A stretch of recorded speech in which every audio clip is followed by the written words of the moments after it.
What up, fishy friends? Class is in session. Ha ha! Oh, just having a little fun.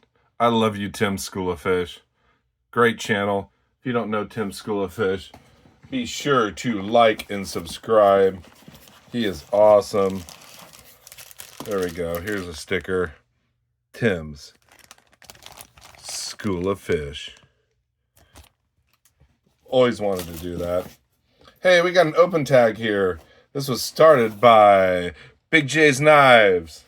It is 10 US made lockbacks. And I'm kind of falling short here a bit. There's also another open tag by What's the Point EDC that is 10 US made fixed blade knives. And I don't nearly have enough. So I'm doing a little mismatch here.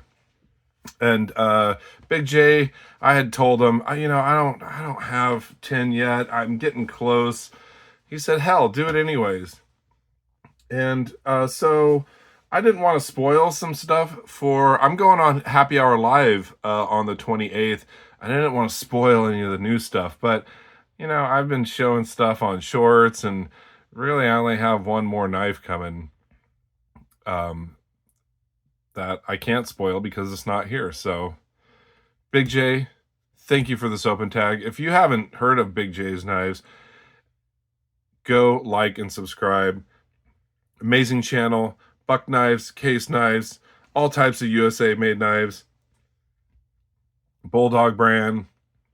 Just an awesome channel. Happy Hour Live. If you haven't gone there, every Sunday, 2:30 Pacific time. Him and Kevin, Boston Blade Reviews. They generally have a guest. Sometimes they don't. Great live. We all have a great time over there. Definitely check it out. And like I said, I'll be there on the 28th of January. So let's get started. Now that we're 2 minutes into it. I got a whole lot of buck knives to show here. Let's start with a USA made. Hopefully it is. It says USA. Stamped there. Case, take note. Actually, Buck is laser etching some of their stamps also. I don't know if it's the steel or a cost-effective. This is a stereotypical standard Buck 110, but it's the 120th anniversary of Buck Knives. It is ebony, brass. We got brass pins, and I'm wondering if this back springs pin is probably a stainless. Probably 420. High carbon. Boss heat treated. Stainless steel. This was awesome.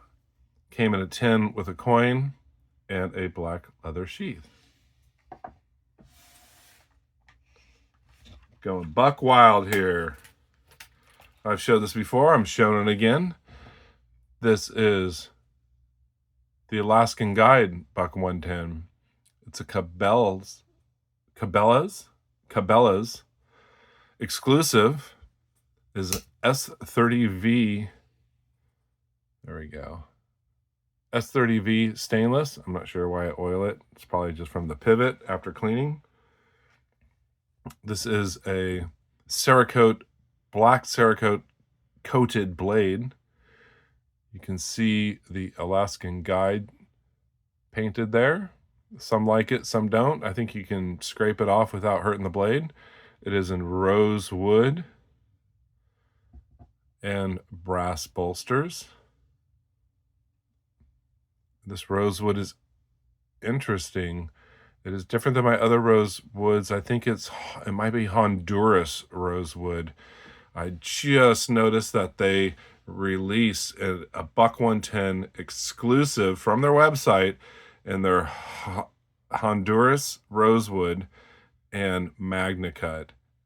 And it's more affordable than the Blade HQ exclusive in S45VN. But I'm not a Super Steel fanboy.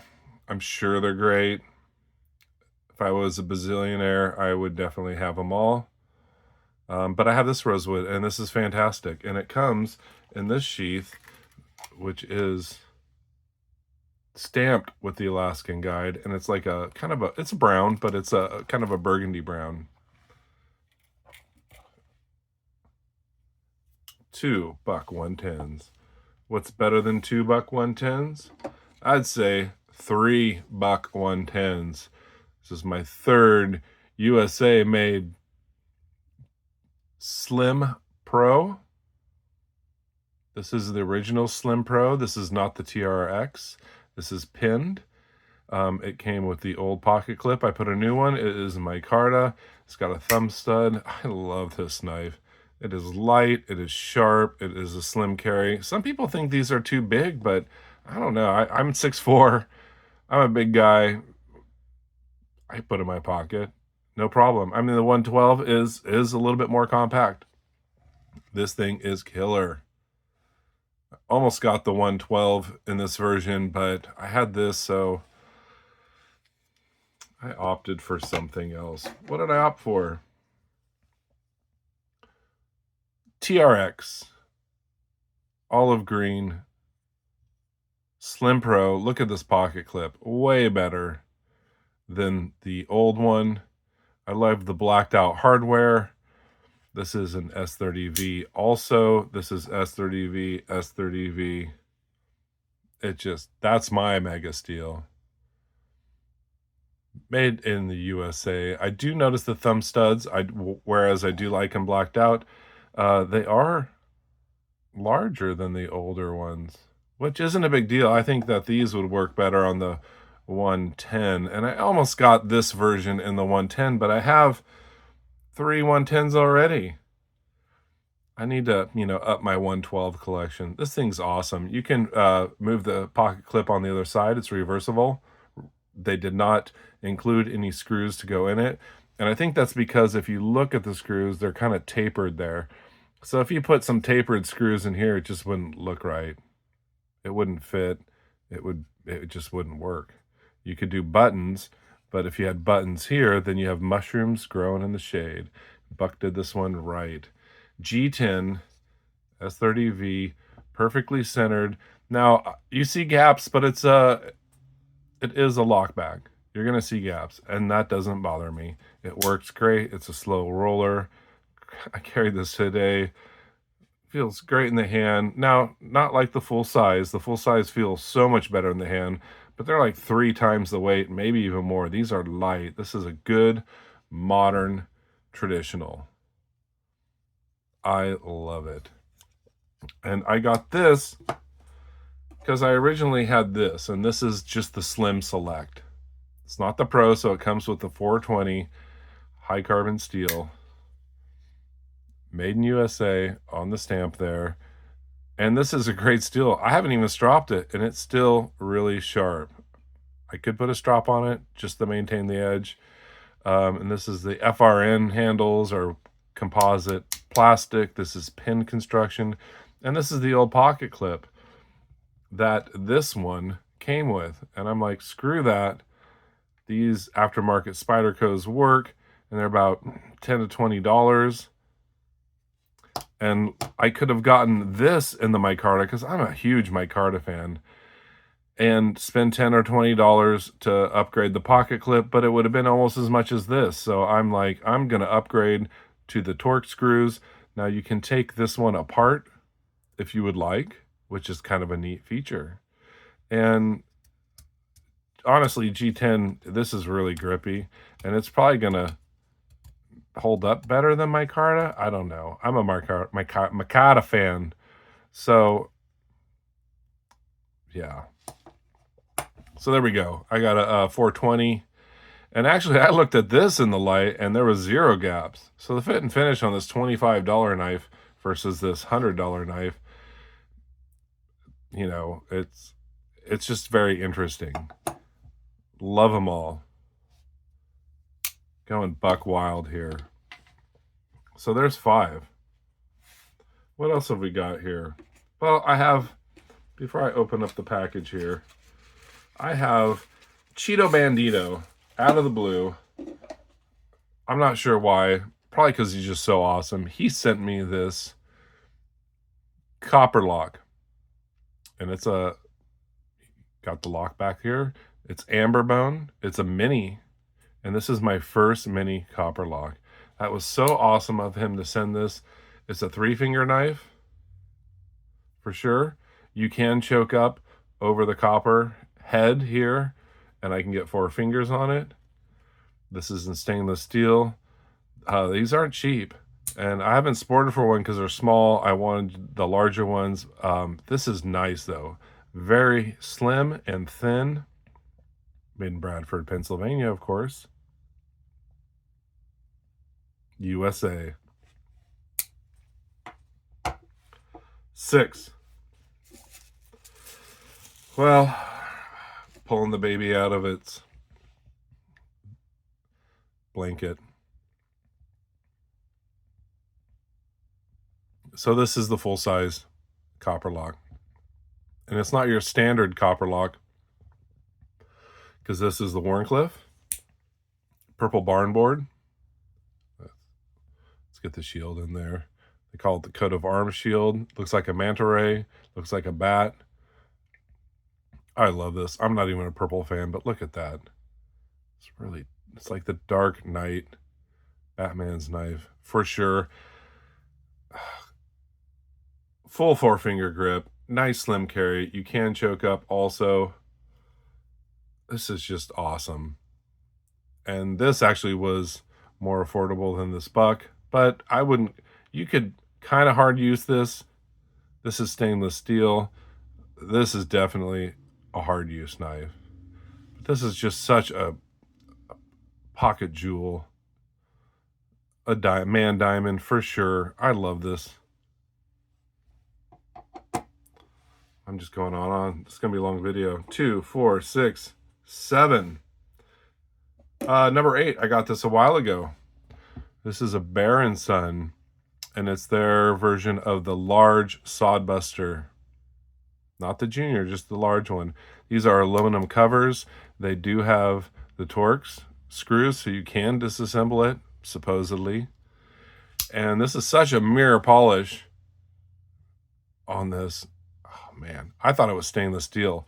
But you look down here and it says CS USA. So this is a carbon steel, slim, modern Sodbuster in aluminum. And it is really slicey and sharp. Now, see, guillotine. You press it, it comes down. Now you can, supposedly you can take this pocket clip off, because I don't like it. It's really tight, and it works. I mean, I might keep it on. I tried to take it off, and this screw came out, and this screw didn't want to come out, and I think it's kind of backed up with this screw holding this in, so it might take us some special tools to actually get it off. I can't remember what I spent for this. 26 bucks for Made in USA, lockback, and carbon steel. Of course, I've used it at work, but I haven't used it. I need to cut some steak, get some teeners on this one for sure. But a Bear & Son, very affordable. And I looked these up, and I don't see them around anymore. I see a bunch of different ones and stainless, but I don't see the carbon steel ones. That was a deal. I was going to do this as a giveaway, but everybody voted for something else, so I still have it. I'm going to keep it. Boom. So, like I said, I have another exclusive buck custom coming eventually. Hopefully I get it before Big J's happy hour so I can share it. If not, I will just have to do a video of it and share it later. So this is what they call a buck fixed blade. It is forever in the locked back position. Ha ha! Play on words. So this is the part. This is my American-made buck 117 in Cocobolo wood and D2 steel. Buck finally made some more of these because they were all sold out, and I jumped on it instantly. There's my American-made fixed blade. Only because, like, what's the point? EDC had his, and I could not jump in on it. And ultra super stretching it, cheating here. Buck Selkirk, also a fixed blade, forever in the locked back position. Nice micarta handles here. It's got a flint. You can start a fire, Kydex sheath. Nice jimping. This is a great fixed blade, forever locked back in the open position. But guess what? Super cheat. This is made in China. But where is China? Look at that. It's supposed to have China etched right here. And it's not there. So I'm going to say it's made in the USA. Oh, super cheat. I got this from Midway, and I noticed a lot of the comments, people were pissed off that Buck, they ordered this thinking it was made in USA, and it was made in China, and I think a lot of people sent them back. So I don't know if Midway took that China off, or if somebody got it and was so ticked off, they took that etching off and sent it back. And then I bought it. Highly possible. Highly possible.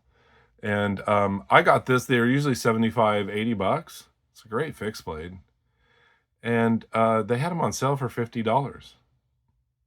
Probably because everybody was pissed off they were made in China. But it's still covered by Buck's Forever warranty. So this is my American-made Lockback, forever locked in the open position. Okay, enough of my antics. Thank you guys for watching. Thank you, Big J's Knives, for this open tag. I'm almost there. Hopefully I have my custom 112 ready for the show on the 28th. If not, well, this is what you got. I love you all. It's been fantastic. This video's getting long. You all stay sharp and take care. Bye now.